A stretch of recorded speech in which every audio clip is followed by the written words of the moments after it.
Hi. Hi, we're streaming? Yeah, we're streaming. Maybe we're streaming. Yeah, this is where I am right now. Yes, you're reading this right. This is absolutely a fanfic reading. Hold on. Give me a second.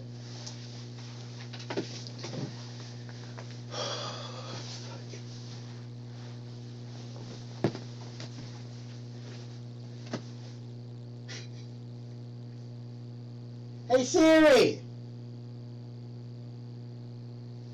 Hey Siri!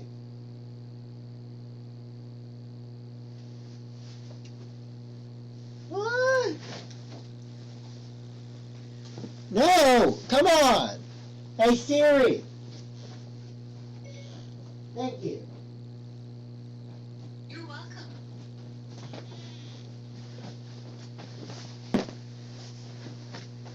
Go away. Siri. Hey Siri. Turn it off. There's nothing to stop here. Check if the device is on your home Wi-Fi. Shut up. Can I watch my own stream? Is that the question I'm about to ask? Can I watch my own stream? Yes, I can. Sorry, if my mic is my mic delaying over? I cannot. Don't.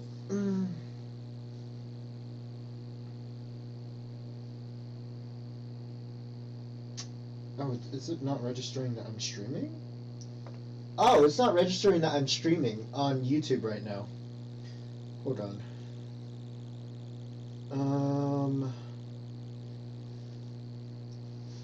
What did I call the stream?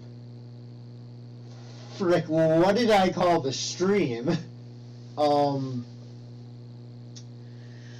I was about to go loose. Marina Stars.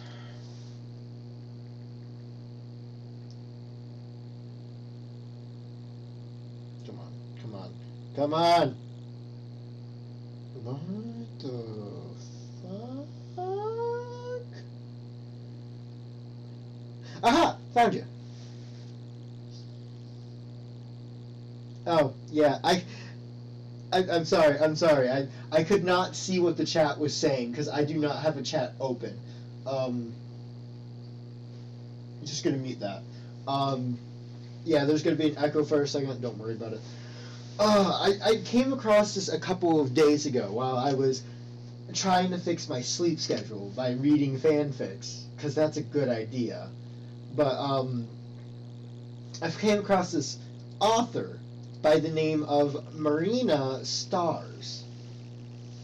And, boy, I was not ready for what she was writing.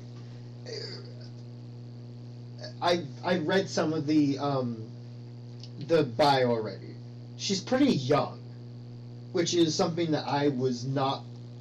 I think she started around the same time that I did, and as we know, my first writings were shit, and it's amazing to find somebody who's really good but very young. So I'm just going to read this out because why not? And then we're going to pop into the first thing of Fluttercord Week, because I'm late. Okay. This author has written 21 stories for My Little Pony and Miraculous Tales of the Ladybug and Cat Noir. Officially an actress, I will give you credit for that.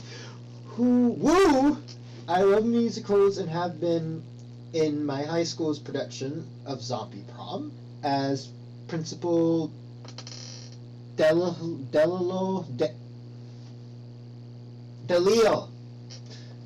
Strict, Beauty and the Beast, Junie B. Jones, I can never say it right, Bonnie and Clyde, Theory of Relativity, Catherine Cake Monologues, and Urinetown. My strong. It's a blast. I also play piano, guitar, and sing. Some songs I love to play and sing are songs from my favorite musicals. They like musicals. I am Marina Star. That is not my real name. When I went to go search on YouTube to find this, I realized there's actually an artist named Marina Stars. So, if you're here, Marina Stars, if you see this, just letting you know, you might want to be careful about the name. A girl who ships things like FedEx. I feel you there. I like to call myself a Phantom Pegasister Whovian. 3 of my most favorite things are Phantom of the Opera, MLP, and Doctor Who. I like to fangirl about stuff. Here are some other things about me.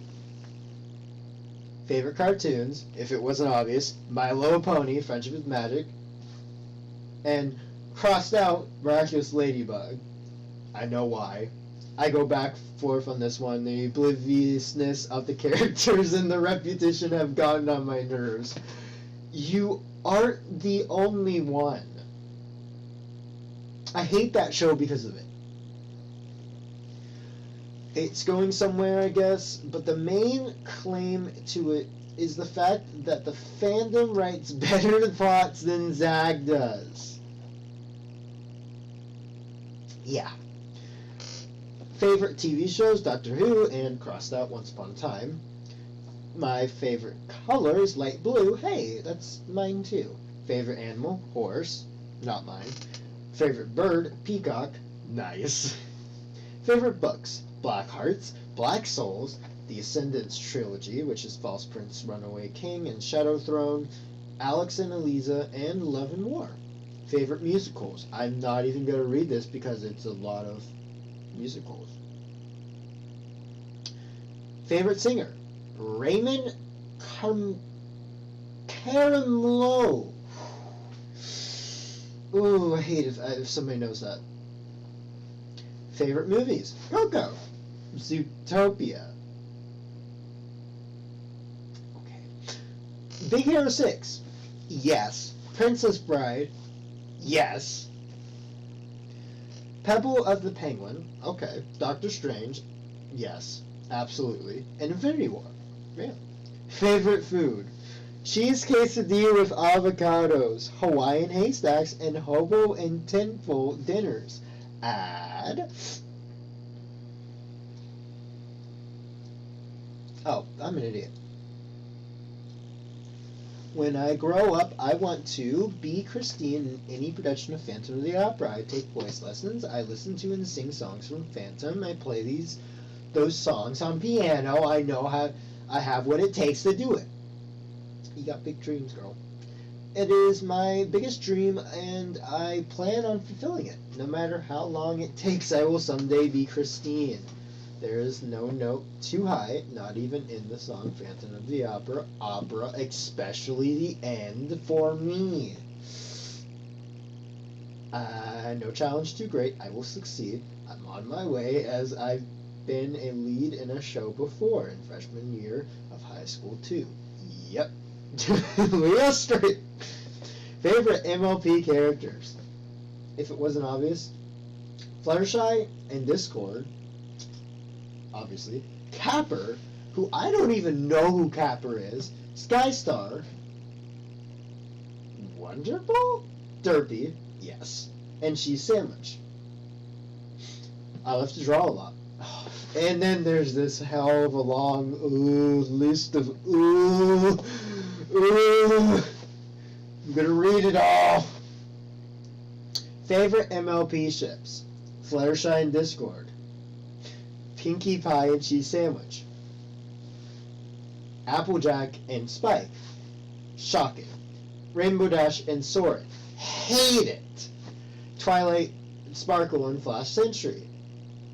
Duh. Rarity and Fancy Pants. Crossed out because everybody hates Fancy Pants. I don't mind reading the fics. Rarity and Capper. I don't know who Capper is. Starlight Glimmer and Sunburst. Yes. Sunset Shimmer and Timber Spruce. Yeah. Vapor Trail and Sky Stinger. Yeah, I can see that. Derpy and Doctor Who's. Why is this so far down the list? Sweetie Belle and Button Mash. Who? Scootaloo and Rumble. Yes. Apple Bloom and Pig Sweet. There's a better ship there, but okay. Bab Seeds and Featherweight? What? Okay, I guess. Vinyl, you spelled it wrong, and Neon Lights. But Vinyl and Octavia for life. Celestia and Sombra, of course. Luna and Sombra, sometimes. Sweetie Belle and Party Favor. I do not remember who Party Favor is. Double Diamond and Night Gilder. Ooh. Marble Pie and Big Mac. Yeah, absolutely. Daring Do and Quibble Pants. Yep. Waiting for that one to appear. Favorite Blackheart ships. Teach and Anne and Williams and Patience. Okay. Favorite Ascension simps. Ships. Simps. Either one works. Jaren and Omegan. Tobolas and Armiranda. Words! Rodin and Anne. Apparently there's an OC there. Anne, yes. Nice sentence. OC is oldest to youngest. Vienna, Minkin's cousin, closest friend. Elijah, I'm sorry. Son of the Pirate King, Eric. An avian boy who falls in love with the Carthian royal guard. Prince Antonius, son of Trubius and Miranda. Princess Ambrosia, daughter of King Jaren, and Queen Almug.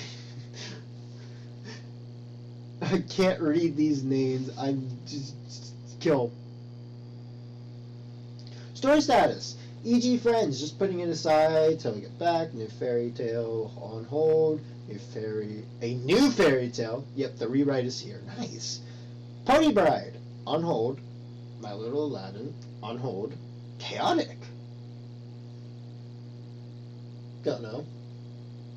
And Crystal Rose. New chapter's coming eventually. So we start at the beginning, except for we don't. Wait. It's the first. Yes, day one. I missed this. I didn't even.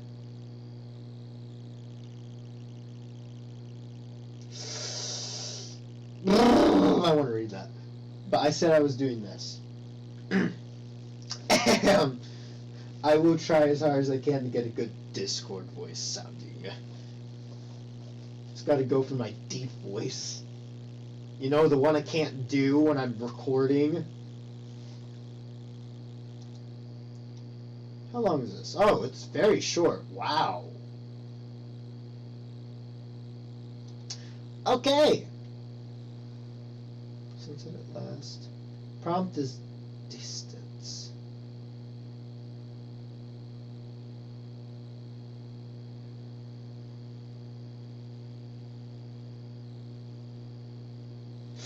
Okay.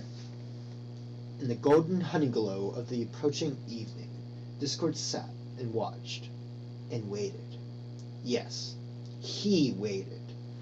It was an odd feeling when he'd spent most of his life in constant motion, to willingly stop, hold still, and appreciate the sunset. But he lived for odd, right? So technically, this was right up his alley.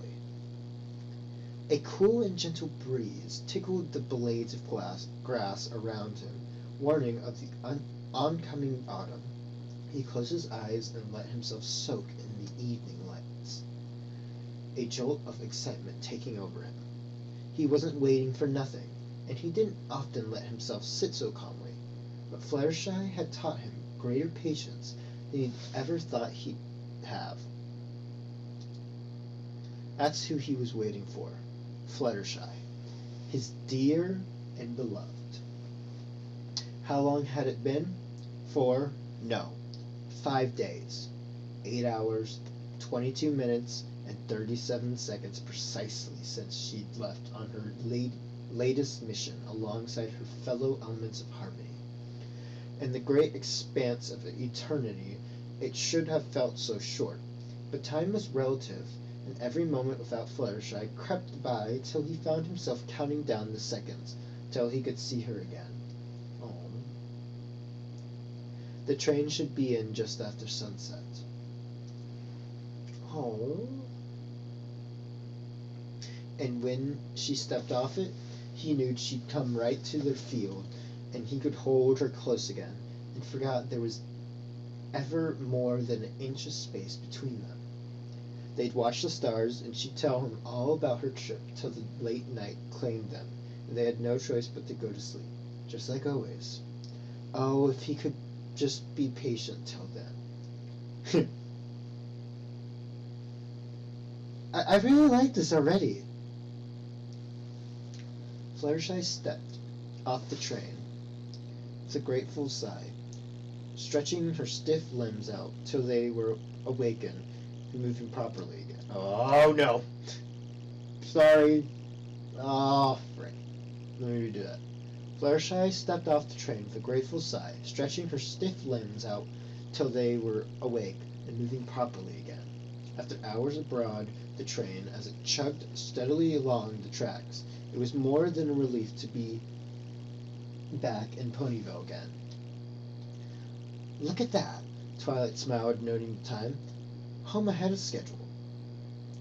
Instinctively, she looked up at the clock and smiled, finding her friend had spoken true.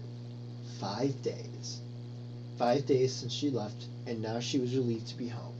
Not only at home, but early. Discord wasn't expecting her for perhaps 20 more minutes. She just knew he'd be pleasantly surprised. He loved surprises. And the unexpected. Technically discounted for both. So, with a skip in her step, she left the station, bidding goodnight to each of her friends, and started off towards home. Her steady walk turned to a trot, the trot to a canter, and soon enough she was in a full gallop towards home. It wasn't far to run. It wouldn't have been long to walk either, but she missed her love's embrace with every moment they were apart. She wished more and more with every trip, every mission, and every adventure that she could have brought him along, but he would have been bored with nothing to do every time, and that was never a good combination when the elements always traveled for important matters. Besides, there was no feeling equal of that of their reunions, no matter how long they'd been apart, no matter what distance came between them. She halted at the edge of their field, silently waiting, watching him laying in the grass with his back turned, his full focus on the sunset. She knew he was waiting for her, counting down the seconds till she was supposed to be home. She wouldn't trade this moment for anything. She took off silently, keeping her wing beats soft and steady as she, with a mischievous grin, crept up behind him. His ears perked just slightly, perhaps picking up on the faint sound of her approaching, but it was too late for him. When he began to turn to her, she was already diving towards him, laughing his name as she threw her hoofs around his neck. I can't do the voice. Fluttershy. He cheered as she tackled him to the grass, chuckling as she nuzzled against his neck. You're early.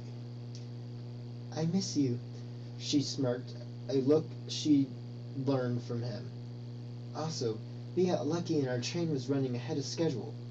She was just too adorable. As his heart burst, he pulled her closer again in a tighter bear hug. Oof. I'm just glad you're home, my love. Me too. She wouldn't trade this feeling for anything. He gasped, suddenly sitting up with her still in his arms. Now we can watch the sunset together. 0 viewers. His eyes sparkled with so much innocent delight, almost like a foal when presented with their favorite dessert. It would have been impossible to say no to those eyes, even if she wanted to. As it was, she couldn't imagine saying no to such a golden opportunity. After the better half of the week away from him, she could think of nothing better than to spend the evening by his side.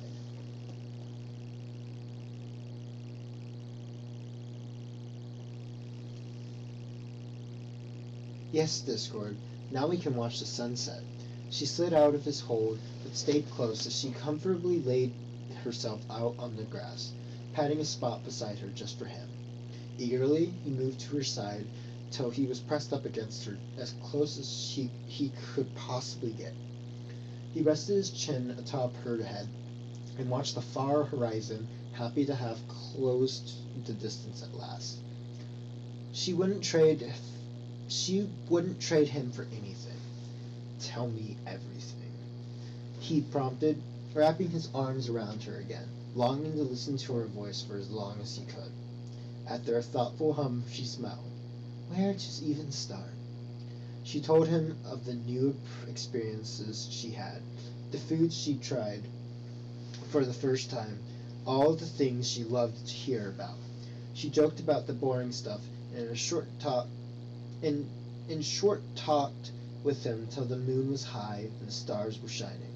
This was perfection, the new night, with the two of them together at last.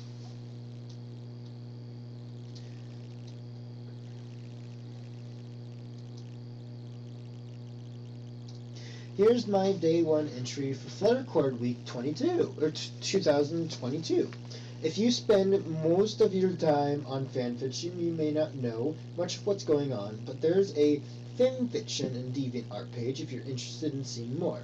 I have an art submission for today as well up on my Deviant page if you want to check that out. I didn't originally plan to write for today, just to do some art and call it good, but I guess I had an idea. I figured it was worth writing for the sake of having a sweet, low-concept story. I work on so much bigger projects and longer stories that something small and cute like this was a good practice for me to get stuff made and posted. Thanks for reading this little blurb of a story. See you again soon. That was really good. Like, really good. Wow. I was not expecting something this good from this short.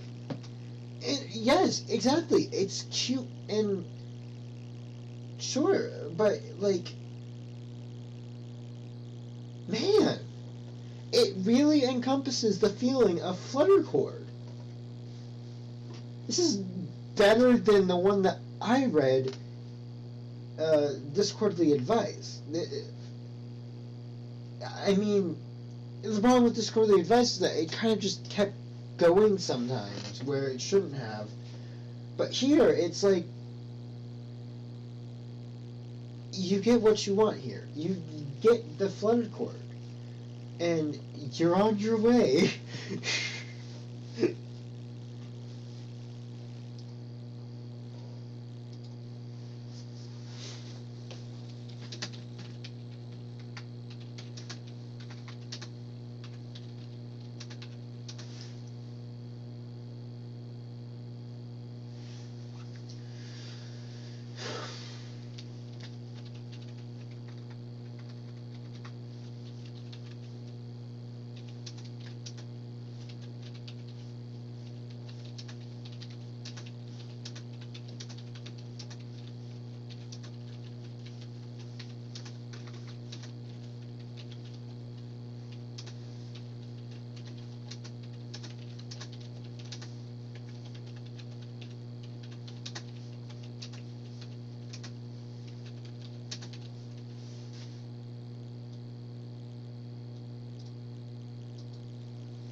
before I forget to do that.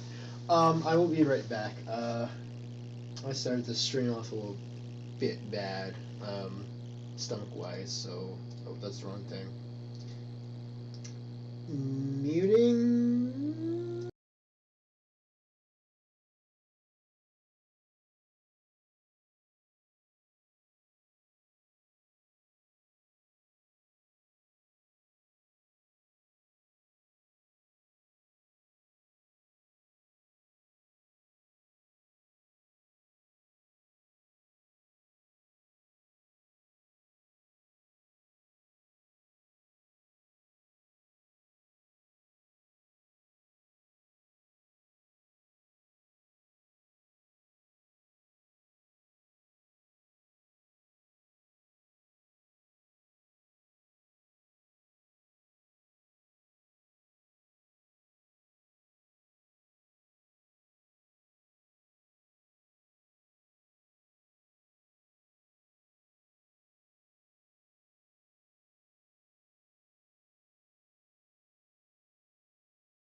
Now we're back. Okay, sorry about that. On to the next story.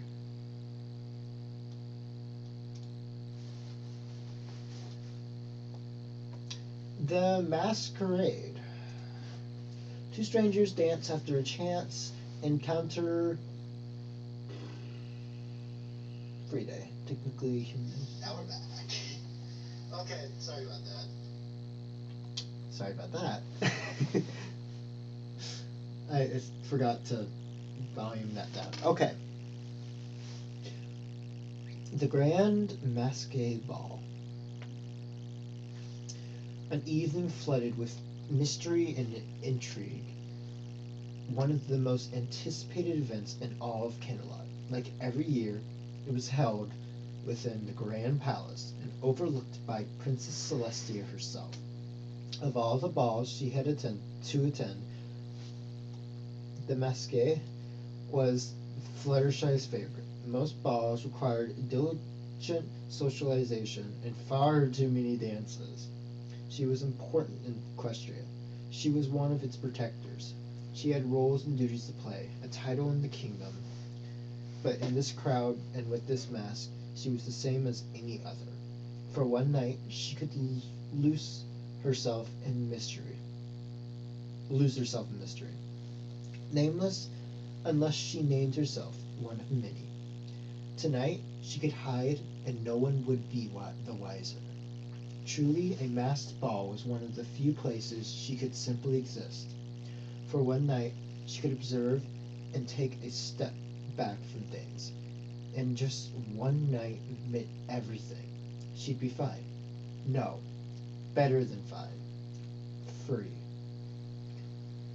Her smile was only vaguely shadowed by her elegant golden mask, decorated in paint and gems that glinted in the ambient candlelight. From the center of the top bloomed an array of peacock feathers that adorned the crown of her head. Like many of the women present, she was a vision, turning heads as she passed. She floated with grace unmatched, leaving many to wonder if she was walking at all. She continued on a steady path, nodding at any who greeted her, yet spoke not a word. She was silent that night as she was mysterious. Oh my!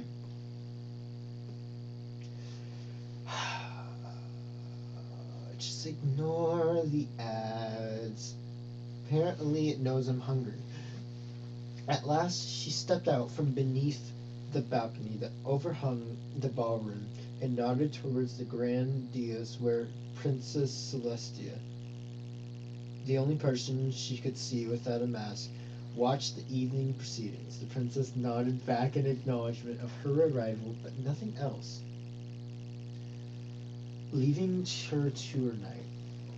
For a while, she simply observed the dancers swirling across the polished floor, accepting the few dances she was asked to participate in, speaking now and then with the occasional guest, some vaguely familiar as they were bound to be. But oh, the disguises were magnificent, sophisticated, to the point she could scarcely tell one soul apart from another. She only knew her fellow elements as they had seen each other's costumes, but she avoided them to keep any chance of recognition minimal. Still, the crowd wore her down quickly, and the ballroom grew hot from all the dancing bodies. This is K+, right? Yep, okay.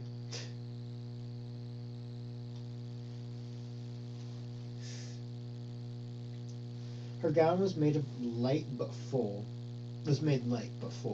an off-the-shoulder piece for the mere practicality of not overheating, but she knew that when she needed a break and a breather. So as soon as she was able, she lifted the layers of shimmering teal fabric that made up her skirt and glided towards the double doors that would lead her to the wonderful gardens that Camelot was known for.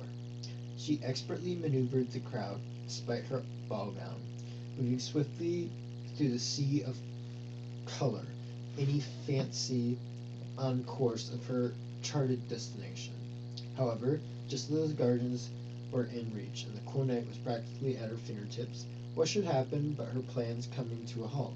She attempted to slide through an opening just a little too tight, right as another guest was accidentally forced into it. What she didn't expect was the sheer force of a passing stranger could exert on her as they collided inelegantly, pressed together within the crowded room. She cried in surprise, nearly toppled by the impact, and preparing for the inevitable crash that would follow her. It was moments like this she was grateful for her mask, but she never hit another soul, never met the ground. Instead, she felt a strong arm wrap around her waist, holding her safe and steady. "Apologies, my dear." A soft, deep voice rumbled by her ear, leaving her shivering in his grasp. This is K plus, right? It's fine. It's fine, she squeaked. If she wasn't wearing the mask, she might have been more ashamed of herself. As it was, she was flustered, too flustered to even meet the gaze of the man holding her. Out of her peripheral, she saw him set a glass down on a passing tray before moving his other hand to her waist, sitting her right. Certainly not. Only when he was sure she had her balance again did he release her. "It was my own fault you went tumbling." "Oh, really? Nothing was hurt," she blushed, smoothing out her skirts. "Thankfully for the both of us, you were quicker than gravity." Just where it is. When she finally gathered the courage to look up at the stranger, she noticed him watching her intently and blush deepened. For a moment she wondered if he could see it despite the mask. His stunning red eyes, as framed by a glimmering black mask, softened towards her, as did his voice when he spoke again. "I'm glad to hear it." To her surprise, he extended a gloved hand, offering a warm smile. "Allow me to make it up to you with a dance." Burn it in hell! He waited patiently for her response as she considered his offer. On one hand, she'd been on her way to the gardens. On the other hand, this was a ball, and she had nothing to lose by accepting a simple dance. Her reprieve would wait 2 minutes or so, and she did so hate being rude. After only a slight glance into the night, she made her choice and graciously accepted his invitation, placing her hand delicately in his. Of all the things Discord expected that night, landing into a fair young maiden was not on that list. Not that he really minded. He was all for chance. Besides, could he really complain about fate gracing him with such a lovely dance partner? Lovely indeed. Behind her mask, he could see her vibrant teal eyes, soft and comforting, yet sparkling with curiosity when their gazes met. Her lips held the softest smile as she followed him into the crowd, causing her eyes to dance even more. Careful of the surrounding guests, he led her towards the dance floor. As they stepped to the edge, the previous waltz ended with a light applause by those in the surrounding crowd. Some couples stepped back into the crowd as new ones took their place. The two followed suit and stepped up to the floor.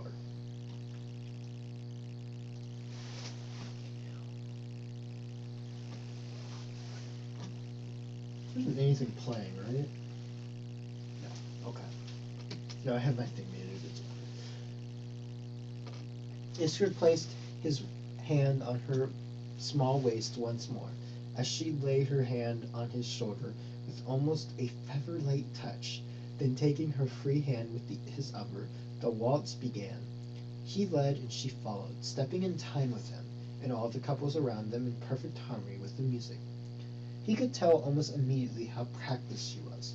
Familiarity to a variety of waltz was essential to an event such as this. but she swayed so naturally and effortlessly. She knew her skills, moved past from familiarity and more into expertise, and his mind began to wonder all the reasons why. Just how often did she attend these balls? Even with the mask, she had a beauty that stole his breath away and left him with little doubt that she'd have a shortage of dance partners on any given night. Was that perhaps the reason? Or did she have an enthusiasm for the art of dance, devoting herself to more than simply learning the skills? There was a beauty and mystery as he imagined the possibilities. Even so, he found himself asking without a second thought, "May I know the name of the lovely woman with whom I'm dancing?" She offered a coy smile and surprised him. "Oh, but sir, that ruins the point of a masked ball, does it not? Where's the fun without the mystery?" He chuckled warmly, delighted by her response. A like-minded soul, it seemed. Too true, dear, my dear. Still, his mind tingled with fascination as he found himself willing to learn what little he could. "You seem to know this dance well." Her earlier grin shifted to something more humble as his remark. "I've had a lot of practice." "I could have guessed that." He laughed, though not unkindly. "You move to the music so easily. Practice is only the start of the skill you've got." He could have sworn he saw her blush behind her mask. "It helps to have an equally practiced partner." "You flatter me." He smirked deviously. Despite what her outfit was suggested, she was not so prideful as a peacock, but rather refreshingly humble and genuine. Ladies of nobility could be overwhelmingly full of themselves at times, as much as he regretted saying so. Not her. It almost made meeting her in such mystery unfortunate. Perhaps that's where her costume befitted her. She was as elusive as the regal bird, and perfectly regal all the same. "I take it you attend the ball often?" she hummed. "As often as I can. I'll admit tonight is my first ball in Canterlot, but I've been to my fair shares of stately events." Surprise flickered through her eyes. "Truly?" To which she nodded. "What brings you to Canterlot, then?" "Oh, you know, this and that, duties within the city, and possibly a personal invitation from the princess herself." It almost made her stumble. The revelation. A personal invitation? While it wasn't uncommon for Celestia to speak of inviting people from all over the land, as well as neighboring kingdoms, Fluttershy knew that a personal invitation most often went to people with great importance. While knowing he had never been to a Camelot ball and therefore had next to no chance of recognizing her, if he was here on any sort of official business, it meant their paths were likely to cross. She didn't know which was worse. She thought of passing him by and never knowing it, or being recognized at a later time as the woman he saved from nearly falling. "Don't tempt me, sir," she teased despite her irrational concern. "Give me too much and I might solve your mystery." "Would that be so bad?" he wondered, absent-mindedly pulling her closer. "What is better than a mystery but solving such by your own devices?" "Not tonight," she whispered. "I do not wish to know your name tonight." "And if we meet again?" He leaned in, his own eyes sparkling mischievously. She didn't know if it was that look or the way he posed the question, eager and curious of the possibility, but she trembled inside, her own anticipation getting the better of her. "I hope you would be kind to such a clumsy maiden as I." He twirled her for the first time, leaving her breathless as she re-entered his embrace. How could I be anything but Oh, how could I be anything but? Sam can't read for shit. The only response she could give was a simple shrug. Truthfully, she did not know him enough to judge. Could anyone truly know another without first knowing their names? You are a beauty, my dear, like a rose in bloom. Bloom! Bloom! This is horrible! I'm so sorry, Marina! Let's try that again. You are a beauty, my dear, like a rose in bloom. How could one reprimand a rose for a slightest imperfection on one of its many petals? So you're a poet? She raised an eyebrow, enjoying his smirk. I dabble. And you? I suppose I enjoy the prose of many gifted writers, but if you're asking where my true passion lies, she paused, earning a nod, asking her to continue. It is in flowers, their simple beauty and determination to thrive. To me, flowers are like poetry. It's almost over. He delighted in the tidbit, perhaps saving it for a day they might cross without the mask. It was only fair she did the same. Spoken like a poet, if I do say so. This time it is you who flatters me, she giggled lightly. You are too kind, sir. He had yet to hear her laugh. He realized he adored the laugh already. Delicate as chimes on the wind, pure as the sweetest song. He knew he shouldn't get too attached to the lady he did not know, within a kingdom he barely visited. But she was refreshing. She was a far cry from so many ladies of noble birth, and while he couldn't say he'd never met a woman like this, or like her, her kind were rare as a precious stone. How lucky was he to be blessed by fate that night. One can never be too kind, he replied good-naturedly. With good nature, he replied with good nature, unaware of her true delight, as hearing her mysterious stranger speak such words. Unfortunately, and all too soon, the song came to a close. Slowly, intentionally, only almost seductively. This is K+, right? He dipped her as the final trials of music faded away. Tane paused a moment, as once again she was in his arms, leaning for support, trusting his hold. Her arms wrapped around his neck as he began to pull her up, surprising both of them. Somewhat breathless, they stared as a gentle applause rang around them, and when they came to, new pairs were ready to take their place. He slowly, almost hesitantly, released her waist, taking a step back from the mysterious beauty. Her hands slid down his arms till only their fingertips met, and ever so gently lifted her hand to his lips, bowing at the waist to leave her with the softest kiss. It was my pleasure, dear Peony.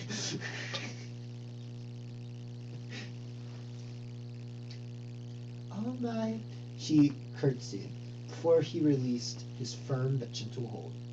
I did so enjoy your company, and I wish you a nice evening in the gardens. Her head tilted slightly in surprise that he knew her intentions, but he'd seen the brief glance she'd given to the double doors, and heard her speak so beautifully of flowers. Camelot's gardens were legendary for its flowers. It hadn't been a hard conclusion to make. Still, she did not question it, only nodded. You as well. Enjoy the dance. She bowed again and slipped through the crowd as she'd done before, making a beeline towards the exit. He watched her disappear out of the door, smiling as she made it safely this time. Just like that, she was gone. A chance encounter on a splendid night. The only thing that left him wondering was that knowing smirk Celeste offered him when he happened to look her way. Ah! Mmm!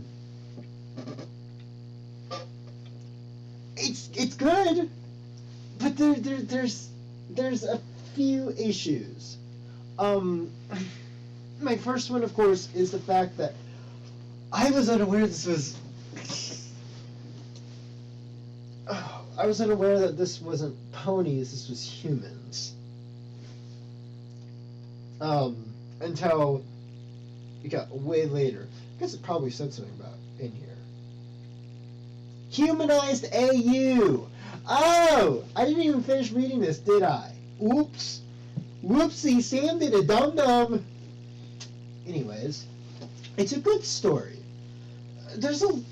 It draws out a little longer than it should. I really do like the small conversations between them. And it really does encompass Fluttershy. However, it does not encompass Discord. It just is not the Discord character. And it's hard to read one of these without the chaos that is Discord. And I guess it makes sense. I guess it does. Like, the whole idea of Fluttershy liking the parties, their mass parties, and Discord just happens to be there, I guess.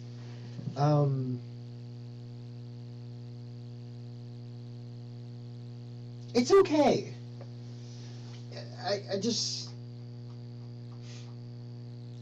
sometimes was a little too fuck no. That is being add content. Yeah, there you go. Oh, that one disappears. These ones won't. Okay, review. We're 2 down, 3 more to go.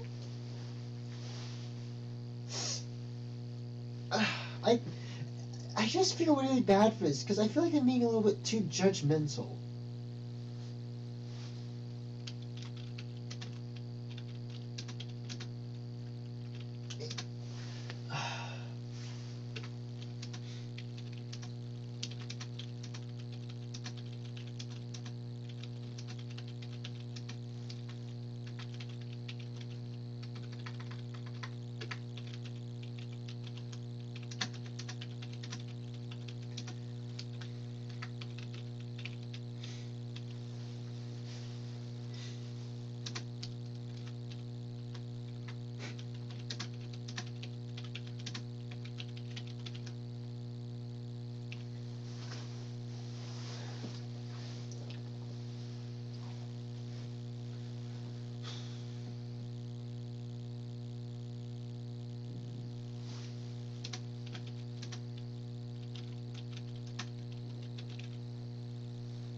There was another problem. What was the other problem?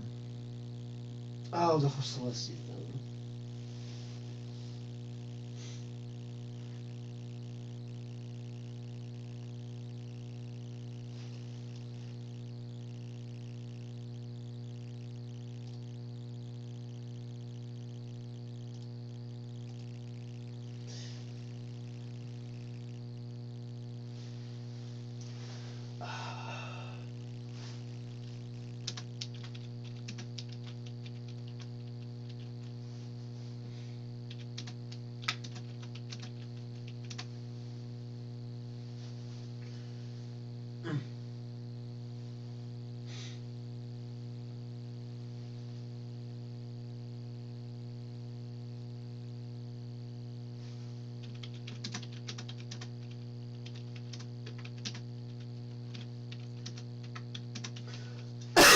Sorry about that.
Okay. There's that. We still got a few more to go. So the next one is an honest mistake. Not the longest one I've read. The longest one I've read was the longest one. Oh.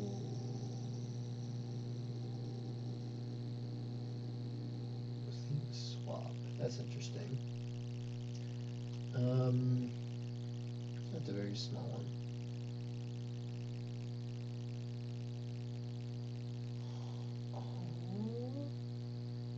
Oh, it's inspired by the Music Man. An honest mistake. True serum. Whee!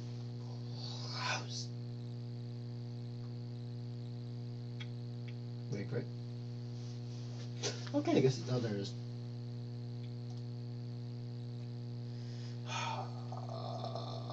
Kill it. Kill it with fire. Flashlight is a forest witch. Okay, that's the first thing I get to read. Nice. Am I lagging?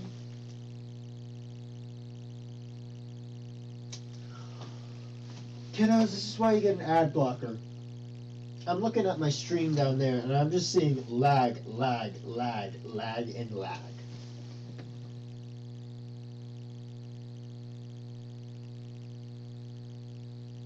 Yep, okay. But Fluttershy is a forest witch, and a little mishap with her familiar ends with truth serum in her pot of tea, just in time for Discord to join her for her usual Tuesday tea. Of course, neither of them know this, which leaves them both speaking an honest truth. Can they fix it before they say too much? Written for day 8 of Fluttercord week. Cause that makes sense, cause it's a week. Okay, I'm sorry. That's just being an asshole. Okay. Once upon a time. On the edge of a clearing deep within the woods. Woods. Yes, that's a word. Woods. Lived a young mare, a forest witch, in a quaint little cottage made cozy by the many animals that frequented her home. She lived a simple life, crafting potions and elixirs, with the sake of helping the woes of the world. Oh, she could never cure such a thing, but if a pony left her home better soothed or a little more hopeful for tomorrow, that made all the difference. She was not the sort of witch you'd expect. Not some old hag like Baba Yaga, whom parents would use to frighten wayward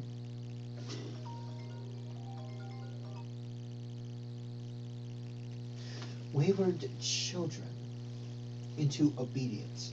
Rather, she was a soft and soothing Pegasus, mare of golden coat and rosy mane.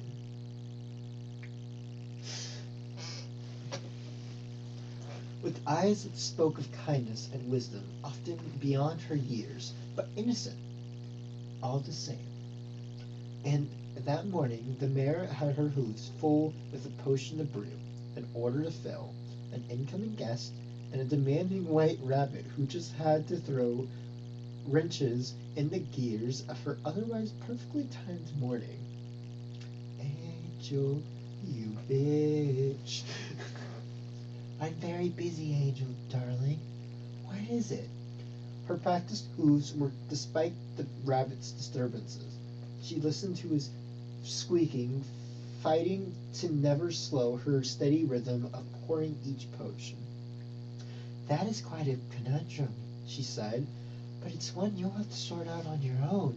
He protested more fervently, to which she shook her head with more finality.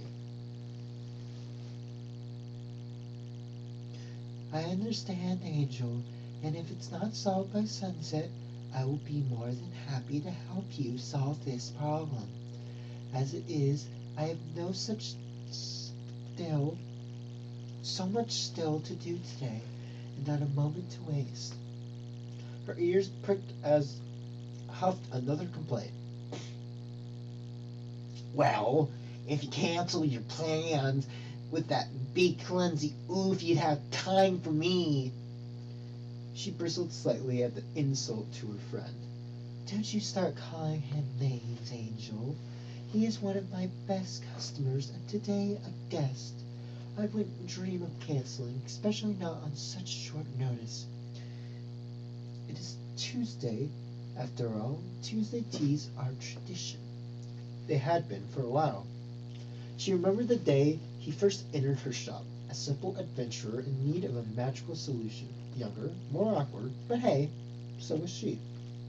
At first, it was for odds and ends, the occasional healing potion, but his visits became more frequent, and an unlikely friendship formed between the two. Soon, she was visiting often, usually without reason, and due to a love of alliteration, Tuesday teas were born. That was a few years ago, but they were still going on. Oh, I like that. Again he huffed, crossing his arms and tapping his foot impatiently. She had never seen a worse glare from that rabbit than when Discord was involved. Bless your heart, Discord. You make rabbits mad. You make rabbits jealous. They'd been friends for years. You'd think the bunny would have accepted it by now, but the two never seemed to get along. Discord was a very close and beloved friend, and Angel was her beloved familiar. She cared deeply for each, and would never trade one for the other. One day, she hoped, one day they'd get along. For now, she had no time to troubleshoot Angel and Discord's relationship, as there was so much else to do. Speaking of, the witch glanced at her kitchen clock, gasping at the time. Oh dear, I didn't realize how close we were to tea time. She quickly placed the filled bottles on a shelf above her stove, resolving to finish up the rest after she brewed today's tea, then rushed to grab a kettle to fill. Behind her, she heard Angel scrambling up onto those same shelves in an attempt to be in the foreground of her attention as she worked. Careful, Angel, she warned over her shoulder. I can't have you breaking any of those. Some days she wondered what she would ever do with him. The stubborn, relentless little demon fucking bunny. After the kettle was filled, she floated to her stove, lifting it and leaving the water to boil as she picked out a blend for the day. Even as she worked diligently, currently busy with her task, the bunny would not relent, employing every method he had at his disposal to try and win her over. Change her mind, something, anything. Fluttershy quickly felt her patience waning as encountering every argument and listening to every complaint grew tiring to the point they were just going in circles. Now, she was known for a nearly endless supply of patience, and Angel knew that, even though she knew she couldn't let him push her to his limit. The same nearly endless patience usually won out in his favor. She didn't know if it was triviality of his complaints or his blatant disregard for her own hospitality and her soon-to-be guest, but she found herself closer to her limit with each passing second. That's enough, Angel, she warned again, slipping a jar of one of her custom blends from a perfectly organized cupboard. He didn't listen, but this needed to end. As she stood there behind the stove, placing her herbs into a small infuser and into the heated water, she was eye to eye with her familiar glaring at her, refusing to back down, refusing to quiet his complaints, and refusing to leave. She knew snapping at him would be no use. It never was, but she always had an ace, one trick that worked every time. The signature stare! The moment she focused her glare on the bunny, he shrunk into himself, mouth shutting into a tight frown. And just like that, he was done. And she was left with just the slightest bit of guilt of having to resort to such tactics. Instead of dwelling on it, she turned to return the jar to its cupboard. Behind her, the silent bunny broke out of his stupor and suddenly swung at the air, biting back every squeak he might have returned. And that is where things went wrong. In his blind, disappointed, fueled haze, he kicked over one of the bottles, Fluttershy's freshly brewed bottles, and froze. No.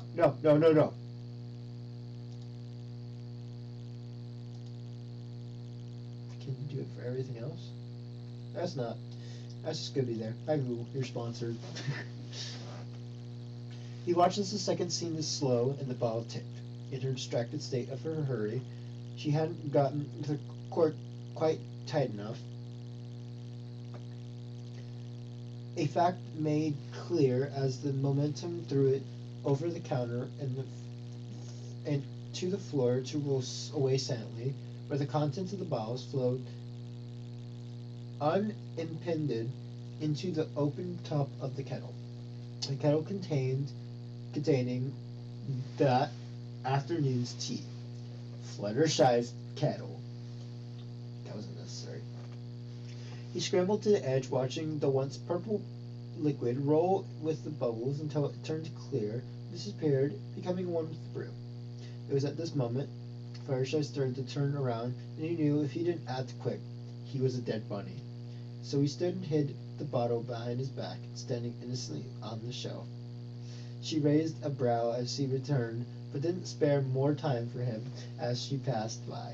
Silently, he hid it behind one of the many bottles on the shelf, excused himself, and scampered off to panic silently, knowing its effects would be non-fatal, but hoping it would hardly be noticed. Oh no. Ooh, buddy.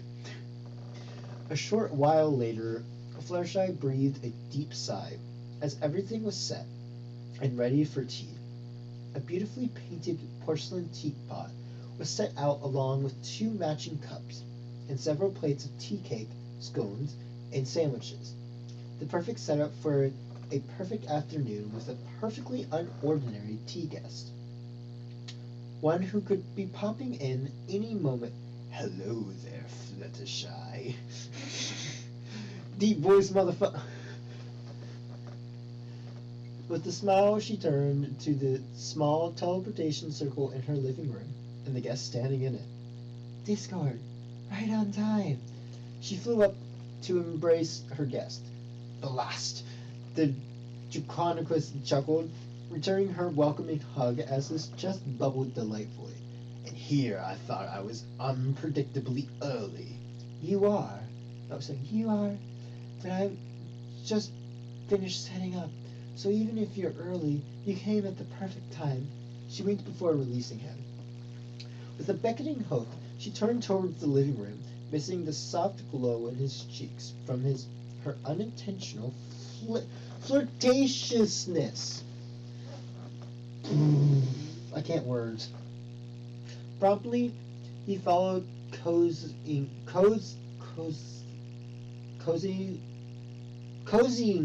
up to her couch as she sat in an unadjacent love seat. How was your week, my dear? Oh, how was your week, my dear? He asked, politely taking the pot and filling both their cups, much to her appreciation. He was always so thoughtful like that. Oh, you know how it goes. The old customer or adventurer stopping by now and then. The same old song. Thank you. She paused, taking her cup. Although, Twilight put in a special order this week, so that's been keeping me busy. Oh. Ooh. His eyes sparkled in curiosity as he scooted closer, ignoring just how close their faces were. And what sort of concoctions did Miss Sparklehorns request this time?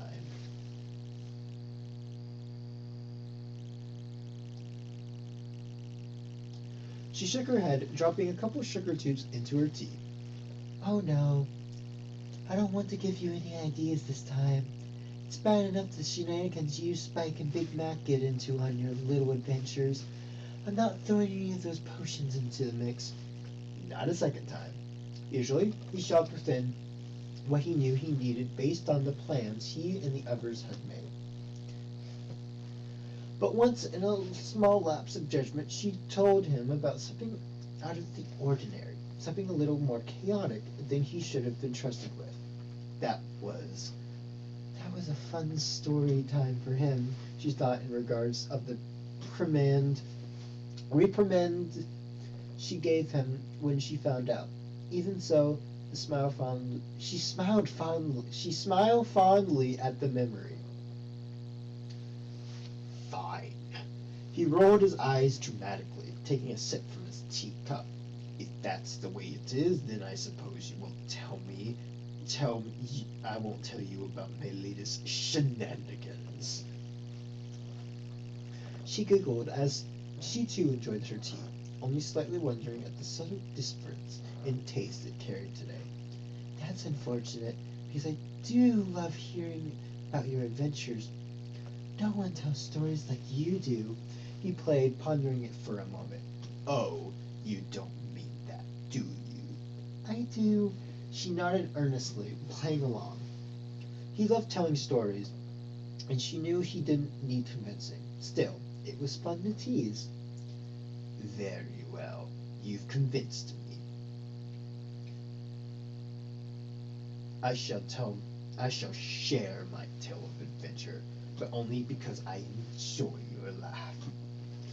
That last bit was not exactly what he planned to say, but it made her smile a little brighter, and she loved that smile, so he accepted it. When did things go as planned for him anyways? Uh-oh. Without another thought, he launched himself into recounting an adventure or two from the week, sometimes getting a little too excited to share, and others just barely omitting a detail or two that might have left Fluttershy more concerned for his well-being than she already was. He didn't know why, but it almost felt like he had no filter today.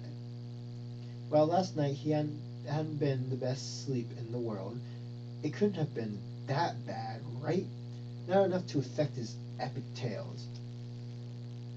He tried not to think too much about it, focusing instead on how much she enjoyed his stories. The way she leaned in from anticipation, without even realizing it sometimes. Her wings would fidget when things got tense. Her eyes would shine when things turned out alright in the end. That's why he loved telling her stories. Her enthusiasm was infectious. What? Even if she didn't realize it. He finished No! He finished off his second cup of tea, cup included, in a big enough chug that hint of a strange taste he briefly noticed before was much more than just noticeable. It was strong. Did you add anything new to this tea by chance? He wondered out loud. It does have a bit of an odd taste.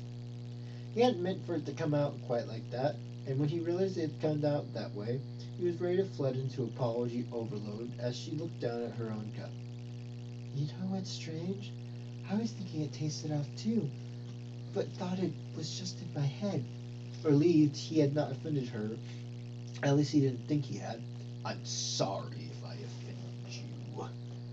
No.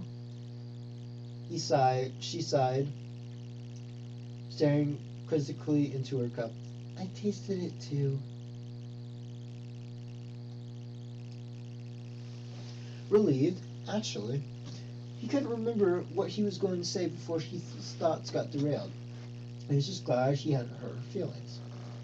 It's the same herbs I used last time. Brewed it properly too, she hummed. No variations of herbs. Came from the same jar, and I thought, go through this stuff fast enough, there's no way it could be expired. I'm no expert on tea, Dutrongus said, looking into the teacup, finding nothing unordinary. But it seems to me like there should be some explanation. Aren't you the master of all things unexplainable? Chaos, my dear. Chaos. There's a difference. As it stands, I'm stumped on what the possibilities could be, which happens more often than I'd like. He paused again. What he meant to say was, it didn't happen often, but when he opened his mouth to correct himself, he didn't seem to make out the words. Fluttershy noticed how he furrowed his brows. It was likely he was sorting through some thoughts. She'd seen similar looks from the Draconicus, not often, but enough to know something was on his mind.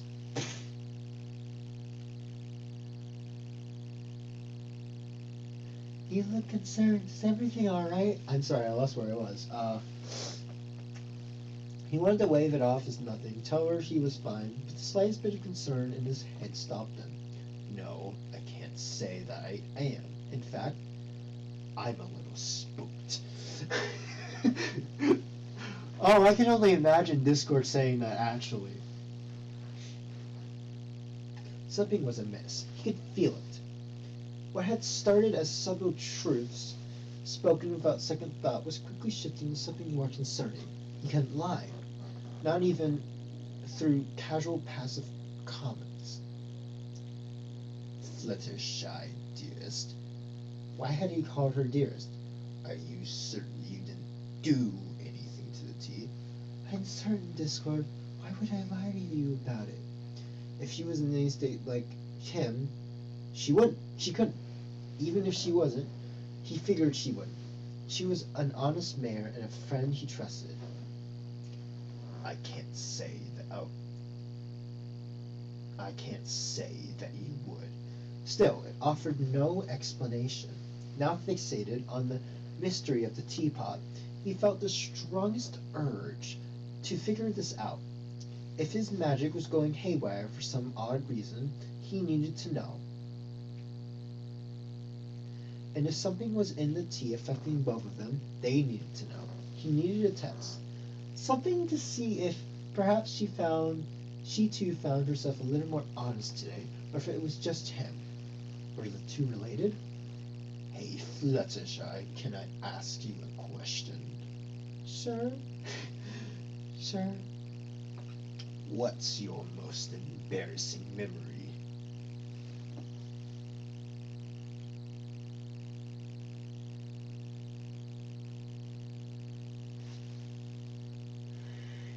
She raised an eyebrow at the unusual question, yet found herself compelled to answer. Well, there was this time at flight camp. Cool, great. He swiftly cut her off, not actually wanting that truth from her. Correct me if I'm wrong, but you don't seem the type of mare to openly share that. At least not so easily. You're right, I wouldn't. Her eyes widened. But you asked and I found I had to be honest. Crap. She looked back at the teacup. I think something might be wrong with our tea. Yes, that's what I've been saying. That's not good. Very not good indeed. Here we are having tea, and not only can I not lie to you, but I'm feeling compelled to speak the truth. You don't do that anyways? Oh no, oh no, no, no, oh no. Always the truth, tell the truth? No, I have a lot of inner monologues, Fluttershy. If I spoke them all, you'd know far too much about me. Especially when it comes to feelings, he could barely manage to admit. I also have a tendency to over-embellish or conceal details so you don't worry about me. See, there I go, spilling everything. I'm going to shut up now. Oh dear. She frowned too deeply for it not to be concerning. Before he could ask, however, she was off towards the kitchen, the door swinging behind her as she entered. Fluttershy! He called after her, jumping off the couch. You're not doing a good job easing my worries here. When he slipped into the kitchen, she was nervously pacing, recipe book laid out onto the counter. Potion recipes. Fluttershy, what is it? What's wrong? She looked at him with frantically apologetic eyes. I made a truth serum this morning as part of Twilight's order, she squeaked out. Somehow, it ended up in our tea.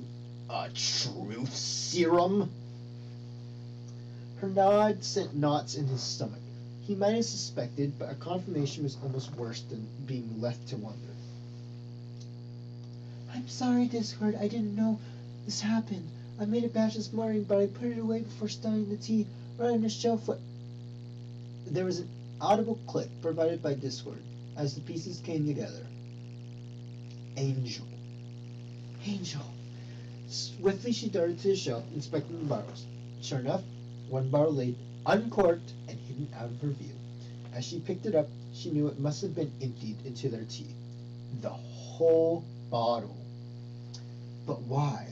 Oh, wait a second! I like where this is going. She didn't like thinking the worst of any situation, but given his sour mood that morning, that's right where her mind went. Had Angel poured a bottle of her potion into the brew to sabotage her relationship with Discord? Did he think something would be said to make her feel lesser of the being. The thought that her familiar might do such a thing hurt her enough she hoped it wasn't the case. No matter what he attempted, Angel couldn't make her feelings for Discord change. The strong ones and the slowly growing ones. Oh, the ones she couldn't express with absolute certainty, but had to acknowledge were there. You can fix it, right? Jumping at the sound of her voice, she turned her gaze back to him as he wrung his tail. I don't know. You're a witch.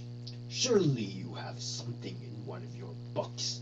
Discord knew there was a reference to be made there, but had to stop himself from breaking the fourth wall and focus on the problem at hand.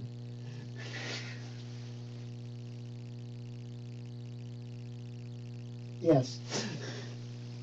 Break the fourth wall, breaking the fourth wall, breaking the fourth wall. Besides, it wasn't really a truth anyways. As she wasn't his wife, not yet anyways, the potion simply wouldn't allow it. Discord? We must search quickly. We have to find a solution before I tell you. He snapped just in time to form a zipper over his lip, muffling whatever he might have said. That's not fair. Using your magic to get out of this. You're not the only one with secrets. Realizing what she said, despite it being a common truth for everyone, she covered her mouth with a hoof, hoping he didn't ask, and that she didn't say anything more. Things were getting out of hoof. Out of hoof, yay! Far too quickly, especially with them panicking. She knew her bruise, and if she could just calm down, they might more easily sort through their thoughts and avoid some awkward confessions. So, with a deep breath, she collected herself. Freaking out is getting us nowhere, Discord. If you just give me some time, I can see what I can do. She watched patiently as he followed her lead, taking calming breaths before unzipping his lips. Better? Yes. He chuckled. I'm sorry, Fluttershy. I'm not trying to make you feel panicked. It's just, some things are better left unsaid. Others should wait till the right time and when a truth potion sort of lets it slip. I understand, Discord, I really do. As she said before, she had secrets too. Luckily for us, not that we are aware of it, it seems so long as we don't ask questions or try to lie, the consequences are minimal. We can control what we say. So it's not a word vomit sort of potion? No, Discord. Thankfully it's not. Good. I can make dues with that. He chuckled nervously as she flipped through the pages. He watched her skim through till it looked like she found the passage she was looking for, her ears perking in interest. His own interest piqued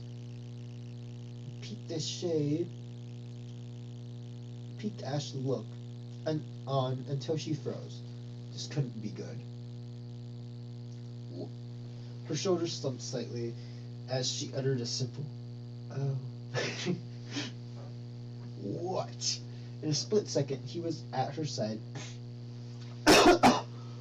looking for the passage as she was looking at. Looking for the passage she was looking at. Zakir, she squeaked, despite wanting to say it was nothing. Apparently Zakir's confession. A confession? He asked, picking up the book, attempting to decipher its words. Yes. Her hooves pulled it back to the counter so she could look him in the eyes. Confessing an important secret should do the trick. It's not really specific. Perhaps answering a hard question truthfully, or being honest about what is on your mind when you drink it. Sorry!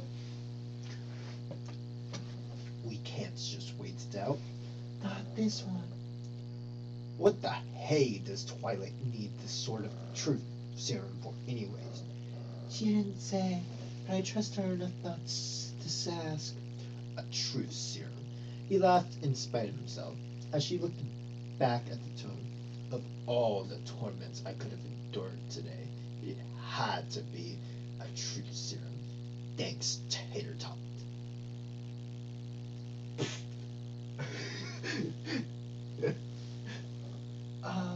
Discord? She looked up at him. Who are you talking to? Oh, merely a simple conspirator in our fate. Don't worry about it, dear. He replied with an awkward grin. Let's just get this over with then, shall we? I guess. Tentatively at first they tried small heart truths, neither wanting to share too much nor force the other to save too much. But as expected, it wasn't working. Sure, they learned a thing or two more about each other, but the frustration was quickly growing. What more do you want from me, you stupid potion? Discord threw his hands up in the air in expiration. You want me to lay my heart bare right here and now? Well, it's not going to work. Not for the first time that day, Fluttershy gave him a particular look. If you think that's what it takes... Yes, but I'm not doing it. Well... She glanced at the book again. Let's try. What was on your mind while we were having tea? Anything in particular? Oh, no. You, he replied before he could stop himself.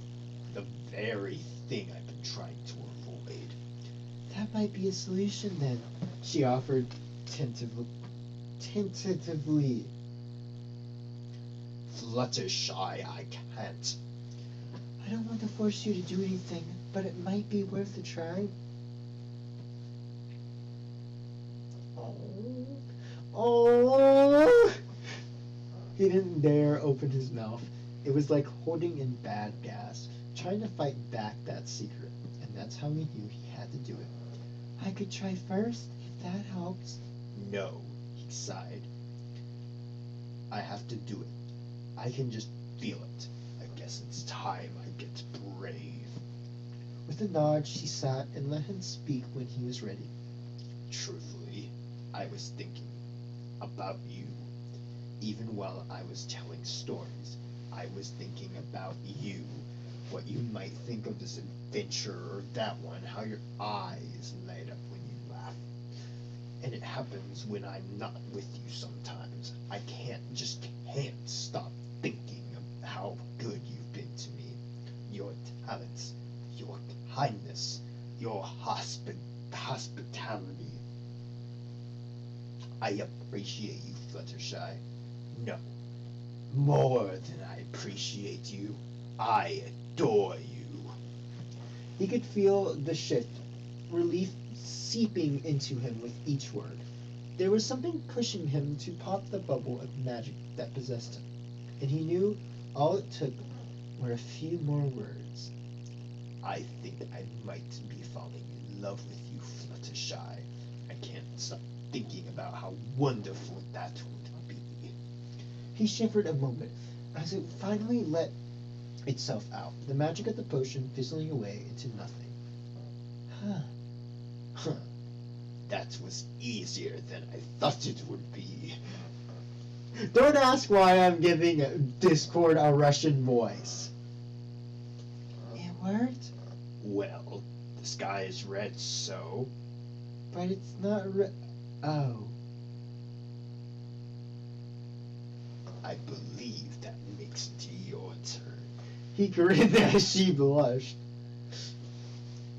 Well, you did the hard part, I guess, but I was thinking along the same lines. And I'm glad you told me, really. Her smile was enough to melt his heart, reassuring him after his own confession. Discord, I adore you too. You tell the most amazing stories of adventures I could never imagine I'd be brave enough for.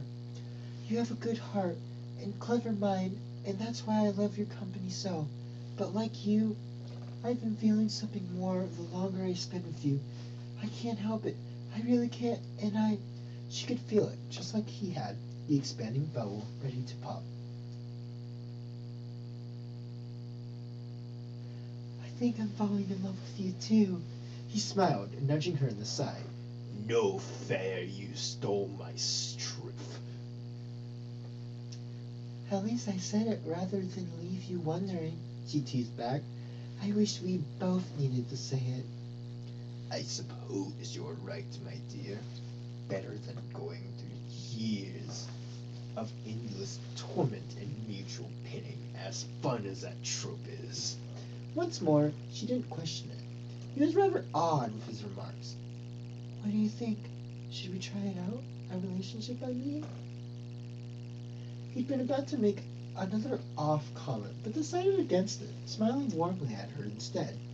Absolutely, my dear forest witch. I would love nothing more. She smiled, wrapping him in a hug, which he returned happily, resting his chin against her head. I'm going to have to work more time. Oh, I'm going to have to work more time into my adventuring schedule, I thought just tell. Good. I'll keep you out of trouble. She shot back with the mischievous grin that she only could have learned from him. His heart bubbled into fullness. He didn't know why this made him so happy, the simple prospect of being with her, but it did, and he'd have it no other way. That was the honest truth. Oh, that was so great! Get out of there. Oh, that was so great! My goodness! Oh! I mean, my biggest concern is just the fact that there's a bit of, like, spelling mistakes in there, but, like, everything else is just perfect! This is something that the other story did not have. Definitely. And I definitely appreciate the more, subtleness to it. If there's one thing it puts Fluttershy in a weird position, in a Sakura-like position, but it makes it work. I mean, with the fact that it's the only change to her character, really, is that she's a forest witch. And everything else is basically the same. I mean, it takes on the prospect of the whole Discord, Big Mac, Spike thing. The boys' night thing. And it puts it into an actual story, and I like it. It encompasses Fluttershy and Discord being together. And I know a lot of these stories is about how they fell in love, but I want to see something more. I want to see if she pulls something more. However, I'm going to take like a break for today. I'll do this tomorrow. Thank you.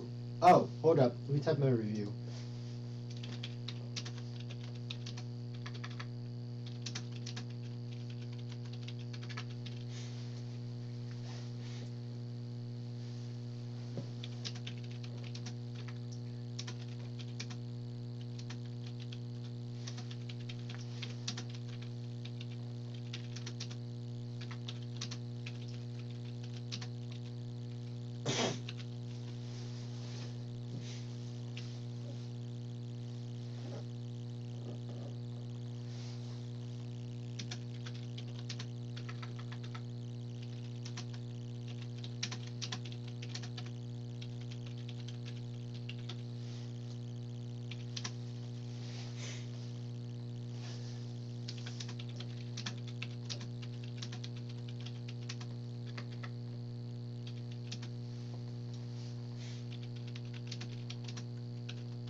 Kablooey!